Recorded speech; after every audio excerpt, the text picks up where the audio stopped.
بسم اللہ الرحمن الرحیم۔ السلام علیکم۔ جادوگران فرعون اور حضرت موسیٰ علیہ السلام میں مقابلہ۔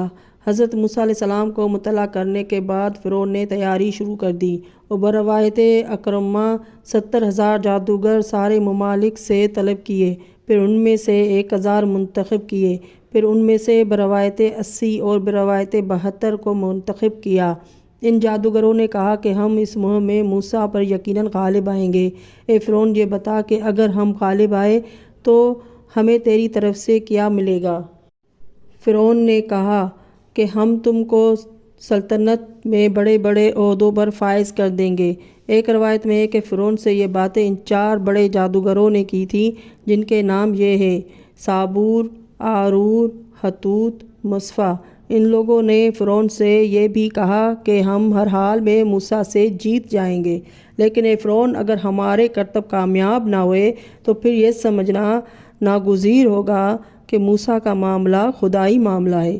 ابن عباس کا بیان ہے کہ فرعون نے تمام ممالک سے ساحروں کو جمع تو کر ہی لیا تھا، ان کے علاوہ مقام مرمہ میں جو ساحروں کا اسکول تھا ان کے اساتذہ کو بھی بلوایا اور سب نے مل کر موسیٰ علیہ السلام کی مخالفت میں زور لگایا۔ ایک روایت میں ہے کہ 2 بہت بڑے ساحر تھے جو سگے بھائی تھے۔ جب فرعون کا پیغام ان کے پاس پہنچا تو انہوں نے اپنی ماں سے کہا کہ فرعون نے موسیٰ سے مقابلے کے لیے ہم لوگوں کو بلایا ہے، ہمیں ہمارے باپ کی قبر کا نشان بتا دو۔ چنانچہ ماں نے نشان دہی کر دی۔ ان دونوں نے جا کر قبر پر اپنے والد کا نام لے کر پکارا اور کہا کہ 2 شخص آئے ہیں، ان کے پاس ایک عصا ہے جو ہر حال میں کامیاب رہتا ہے۔ ان لوگوں کے پاس نہ کوئی لشکر ہے، نہ کوئی ان کا بظاہر مددگار ہے، لیکن وہ صرف عصا کی وجہ سے سب پر غالب آتے ہیں۔ ہم اس لیے آئے ہیں کہ ہماری رہبری کی جائے۔ بروایت علامہ نعمت اللہ جزائری، قبر سے آواز آئی کہ تم اس کے عصا کو چرانے کی کوشش کرو اور یہ دیکھ لو کہ اس پر تمہارا قبضہ ہو جاتا ہے یا نہیں، جبکہ وہ سوتا ہو۔ اگر تم وہاں پہنچ کر کامیاب ہو گئے تو پھر معاملہ ٹھیک ہے، لیکن اگر اس کے سونے میں وہ عصا تمہارے قابو میں نہ آئے تو سمجھ لینا کہ یہ خدائی بات ہے اور تم لوگ اس سے مغلوب نہ کر سکو گے۔ یہ میں نے اس لیے کہا کہ جادوگر کا جادو سونے کی حالت میں متعل ہو جاتا ہے۔ وہ قبرستان سے واپس آ کر وہاں پہنچے جہاں حضرت موسیٰ علیہ السلام سو رہے تھے۔ جب یہ عصا کے قریب پہنچے تو عصا نے لوگوں پر حملہ کر دیا۔ وہ دونوں مایوس ہو کر چلے گئے۔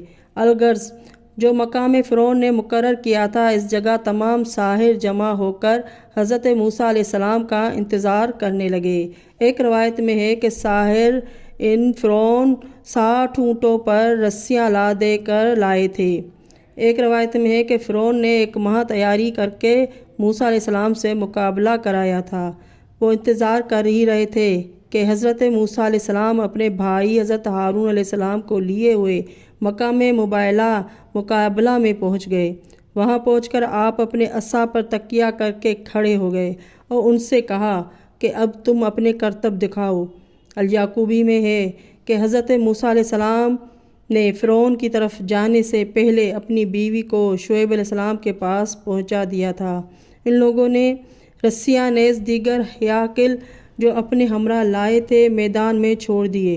وہ ساری رسیاں سانپ بن کر دوڑنے لگیں اور لاکھوں کی تعداد میں ایک دوسرے پر حملہ کرنے لگیں۔ یہ دیکھ کر حضرت موسیٰ علیہ السلام ذرا جھجکے۔ فوراً خطاب ہوا: اے موسیٰ، گھبراؤ نہیں، اپنی عصا کو زمین پر ڈال دو۔ وہ عصا اژدہا بن کر ان سانپوں کو نگلنے لگا اور تھوڑی دیر میں تمام سانپ کو نگل گیا۔ جب سانپوں کو نگل چکا تو اس نے قصد کیا کہ قصر فرعون کو نگلنے کا۔ یہ دیکھ کر فرعون وہاں سے بھاگ نکلا۔